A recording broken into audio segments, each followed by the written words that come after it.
Hello everyone, कैसे हैं आप सभी को होली अष्टमी की ढेरों शुभकामनाएं। वैसे ये ब्लॉग मेरा होली अष्टमी का जो है ये 5 नवंबर का था और इसको एडिट तो मैंने कर लिया था, लेकिन वॉइस ओवर नहीं कर पाई। जैसा कि आप जानते हैं आजकल दिवाली चल रही है, तो दिवाली चल रही है कि दिवाली की सफाइयाँ चल रही है। तो मॉर्निंग का टाइम था, मैंने वही घर के सारे काम कर लिए थे। और अभी जैसा मैंने आपको दिखाया है, मैंने वही माता की चौकी भी लगा दी है और सासू माँ जी की भी, मतलब सासू माँ को देती हूँ ना मैं ये सब चीज़ें। अब वो तो नहीं है इस दुनिया में, लेकिन वो सुहाग बनती थी तो वो सारी चीज़ें उन्हें मैं देती हूँ, सुहाग की जो भी है। तो यहाँ दिन का टाइम हो गया है और हम आ गए ऊपर यहाँ कथा सुनने। तो यहाँ भी माता की चौकी लगी हुई है और सभी जगह का रिवाज जो है अलग अलग होता है। तो मैं तो बस दो तरीके, मतलब एक ही तरीके से करती हूँ जो शुरुआत में करके आई हूँ। मैं 2 करवे लेके आती हूँ, एक से मैं अर्घ्य देती हूँ और एक जो है होता है उसमें जल भर के रख देती हूँ। और दिवाली के दिन जो है बच्चों को उससे नहलाती हूँ। तो यहाँ कथा सुनने की तैयारी हो रही है, मतलब तैयार हो रहे हैं। और हम लेडीज़ को तैयार होने में, जैसा कि पता ही है, बदनाम है हम सब कि बहुत ज़्यादा टाइम लेते हैं। तो यह हमारी जो साथी थी वो तैयार हो रही थी, हम तैयार हो चुके हैं। और ये स्याऊ माता के जो, मतलब गले की जो माला होती है वो पहन ली है और इसको मैं दिवाली तक रखूँगी। तो अब यहाँ पर पंडित जो है बैठ गए हैं, पंडित जी यानी कि कन्या, ये हमें कथा स्याऊ की सुनाएगी। माला गले में पहन ले। जो बायना निकाल कर रखा था उसे सासू जी के पाँव लगकर श्रद्धा पूर्वक उन्हें दे दे। उसके इसके बाद चंद्रमा को अर्घ्य देकर भोजन करे। दिवाली के बाद किसी शुभ दिन अहोई को गले से उतारकर उसका गुड़ से भोग लगावे और जल के छींटे देकर मस्तक झुकाकर रख दें। जितने बेटे हैं उतनी बार, तथा जितने बेटों का विवाह हो गया है उतनी बार चांदी के 2-2 दाने अहोई में डाल दी जाए।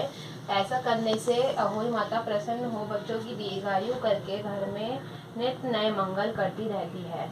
इन दिन पंडितों को पेठा दान करने से शुभ फल की प्राप्ति होती है। माता की कहानी। एक साहूकार था जिसके 7 बेटे और 7 बहुएं थी। दिवाली से पहले कार्तिक बदी अष्टमी को सातों बहुएं अपनी इकलौती ननद के साथ जंगल में जाकर खदान में मिट्टी खोद रही थी। वहां पर स्याहू की मान थी। मिट्टी खोदते समय ननद के हाथ से स्याहू का बच्चा मर गया। इससे स्याहू माता बहुत नाराज हो गई और बोली, मैं तेरी कोख बांध दूंगी। तब ननद अपनी सातों भाभीियों से बोली, तुम में से कोई अपनी कोख बनवा लो। सभी भाभीियों ने अपनी कोख बनवाने से इनकार कर दिया, परंतु छोटी भाभी सोचने लगी कि अगर मैंने अपनी कोख नहीं बनवाई तो कथा सुनने के बाद हम ऊपर आ चुके हैं छत में और यहाँ सूर्य भगवान जी को भी अर्घ्य देंगे। ये व्रत भी सेम, मतलब करवा चौथ की तरह ही होता है, बस इसमें फ़र्क ये है कि हम गले में जो चांदी की माला है श्याम माता की वो डालते हैं। और वो अपनी मर्ज़ी है, किसी को डालना है तो डाले, अगर मतलब जिसको, मतलब जो डाल सकते हैं डाल लेते हैं। और इसको, मतलब इसमें भी 2 दाने जो होते हैं चांदी के वो हर साल लाने पड़ते हैं और उसको बढ़ाना पड़ता है। मैं तो हर साल बढ़ाती हूँ। और जैसे कि मैं आपको दिख रहा होगा मेरे गले में 2 मालाएँ हैं, मतलब एक बड़े बेटे के टाइम की और एक छोटे बेटे के टाइम की है। तो उनमें मैं 4 दाने लाती हूँ, 2-2 दाने दोनों में डालती हूँ। तो यहाँ नीचे आ चुके हैं और करवा चौथ के व्रत की तरह ही मैं आपको दिखा रही हूँ। यहाँ भी अब हम कन्या को जो है नेक वगैरह देते थे। नेक मतलब वही जो हम पंडित जी को देते हैं, जैसे चावल, चीनी और जो भी प्रसाद होता है, और वही 10-20 रुपये सब उनके। तो बस यही होता है, जिसकी अपनी श्रद्धा, जितना मतलब मर्ज़ी है अपनी, जितना रख सकते हैं रखें। तो यहाँ अपने कन्या के पैर भी छूने, क्योंकि इन्होंने कथा सुनाई थी, तो ये हमारे लिए भी पंडित जी हैं। और जो प्रसाद मैंने दिया वो मैं माता के आगे रख रही हूँ। और उसके बाद में और भी है, वो भी कन्या जी का आशीर्वाद ले लेंगे। और मैं सोच रही हूँ कि सभी के व्रत जो है ना, पता मेरा तो सर दर्द होता है, इस व्रत में तो मेरा कुछ नहीं हुआ, सही थी मेरी तबीयत होली के व्रत में। लेकिन करवा चौथ के व्रत में जो था मेरी तबीयत थोड़ी ढीली हो गई थी। ऐसा होता है, यदि करवा चौथ के व्रत में तबीयत ख़राब होती है तो होली का व्रत सही रहता है, और होली के व्रत सही रहता है तो करवा चौथ सही रहता है, तो मतलब होली के व्रत में तबीयत ख़राब हो जाती है। तो यहाँ खाना वाना बना लिया था और बच्चों की पसंद का ही बनाया है, मतलब वही आलू की सब्ज़ी खाते हैं वो, आलू टमाटर की रसे वाली सब्ज़ी। और हलवा बनाया है। खीर इसमें बनती नहीं है, कहते हैं दूध और पूत एक समान होते हैं, इसलिए दूध की खीर मैंने नहीं बनाई है। और यहाँ पे पूरियाँ सेक रही हूँ, इनको रख दूँगी। और तारे जो है इस व्रत में जो होते हैं, तारे को देख के अर्घ्य देना होता है। और तारे जो है आजकल जल्दी निकल जाते हैं, और अगर थोड़ा देर कर दो तो वो बादलों में छिप जाते हैं, दिखाई नहीं देते। इसलिए शाम के 5:30 हो रहे होंगे जब मैंने पूरियाँ वगैरह सब बना ली थी। और आज का दिन तो काफ़ी बिजी था मेरे लिए, घर में मीटिंग वगैरह भी थी, सारे गेस्ट वगैरह आ रहे थे, मतलब बहुत ज़्यादा। तो मैं आपको ये दिखाती, ये आलू की टमाटर की सब्ज़ी है और हलवा बन चुका है, और ये पूरी मंदिर के लिए बनाई है। और जैसा अब हम छत पे आ चुके हैं, तारे दिख रहे थे और मैं तारामंडल को जो है जल अर्पण कर रही हूँ, अर्घ्य दे रही हूँ। और छत पे ना इस टाइम पे लाइट नहीं लगी थी तो काफ़ी अंधेरा था, बेटे ने फ्लैश लाइट जला कर इसको रिकॉर्ड किया है। तो आप सब कैसे बनाते हैं हुई कवर ज़रूर बताइएगा।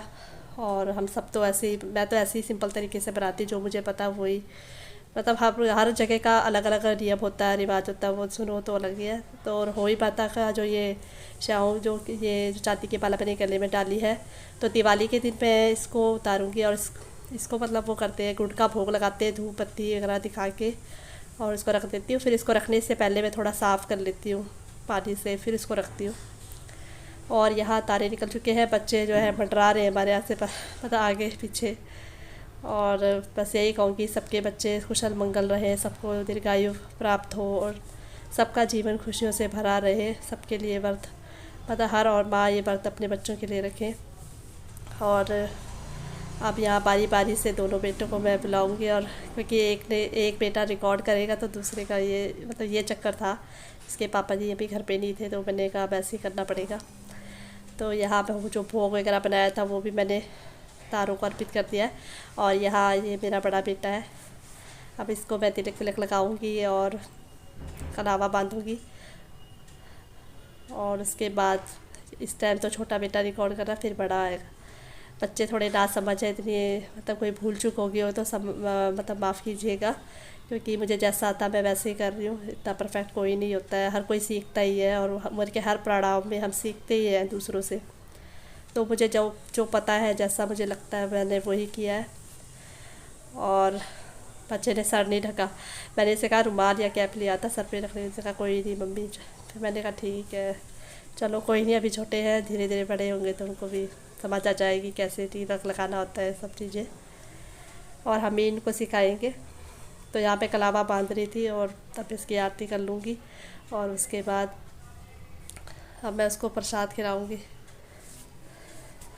बच्चों के ना प्रसाद में भी चॉइस रहती है, इसे बर्फ़ी पसंद है तो ये वही खा रहा। अब ये आ गया है मेरा छोटा बेटा, और अब इसके भी मैं इसी तरीके से तिलक लगाऊंगी और आरती करूंगी, और कलावा ज़रूर बांधती हूँ मैं इनके।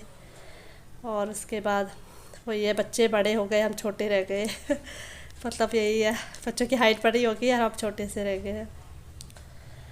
और मतलब प्रेगनेंसी, मतलब ये मेरा बड़ा बेटा हो गया तो तब से मैं ये व्रत लेती आ रही हूँ, और जब तक शरीर में जान है तो ले लेती हूँ। परेशानियाँ तो होती है व्रत में, तबीयत ख़राब हो जाती है, कभी कुछ होता है, और कभी कभी तो व्रत काफ़ी अच्छा निकल जाता है। मन तो करता है रखने का, लेकिन जब तबीयत ख़राब होती है तब कहते हैं कि अरे पता नहीं कैसे लेंगे। तो यहाँ ऐसे भी मतलब अनुराग को भी मैं कलावा बांध दूँगी। और बड़ा बेटा इस टाइम रिकॉर्ड कर रहा है, और यहाँ इसके पापा आ गए थे तो मैंने उसे कहा तुम भी आ जाओ, दोनों आ जाओ इधर। और बच्चे थोड़ा सा कैमरे में आने पे मेरे थोड़ा सा वो करते हैं, मतलब करते हैं कि नहीं हमें मत दिखाओ ज़्यादा। तो यहाँ इसके पापा आ चुके हैं, अब वो रिकॉर्ड करेंगे तो दोनों बेटे मेरे सामने। मैंने कहा चलो सही टाइम पे आए हैं। और यहाँ अंधेरा था तो कलावा बांधने में बड़ी दिक्कत आ रही थी, दिखाई भी नहीं दे रहा था कैसे बांधना। तो यहाँ इसे भी मतलब इसकी भी आरती कर दी है, तिलक लगा दिया है। अब ये दोनों पानी पिलाएंगे। पहले बड़े बेटे ने पिलाया, फिर मैंने कहा छोटे बेटे के से मैंने से भी कहा, बड़े बेटे का नाम अनिकेत है, छोटे का नाम अनुराग है, तो मैंने कहा अब अनुराग पिलाएगा, अनिकेत ने तो पिला दिया है। और बच्चों को अभी इतनी समझ नहीं है, मैंने कहा कि पैर पैर क्या मैं बोल के छुआऊँगी तो वो हंसने लगे, तब उन्होंने पैर छुए हैं। कोई नहीं, धीरे धीरे सीख जाएंगे, ऐसे ही सीखते हैं। और यहाँ पहले प्रसाद दे रही हूँ। और इसके बाद वही है, ज़्यादा अंधेरा मतलब फ़ोटो वगैरह यहाँ नहीं खींचे थे, क्योंकि ये रात छत में जो था अंधेरा था बहुत ज़्यादा। एक फ़ोटो मैंने क्लिक की है बस। और यहाँ हंसी मजाक भी चल रहा था मतलब बस अनुराग को थोड़ा सा दे रही थी, मैं कहा थोड़ा सा खा, थोड़ा मुझे खिला, उसने सारा ही मुँह में डाल दिया। मैंने कहा चल कोई नहीं, और उसने फिर मुझे दोबारा खिलाया बस ये मैं पल इसलिए रिकॉर्ड करी ताकि आगे तक याद रहे। और चलिए फिर मिलते हैं नेक्स्ट व्लॉग में, तब तक के लिए बाय।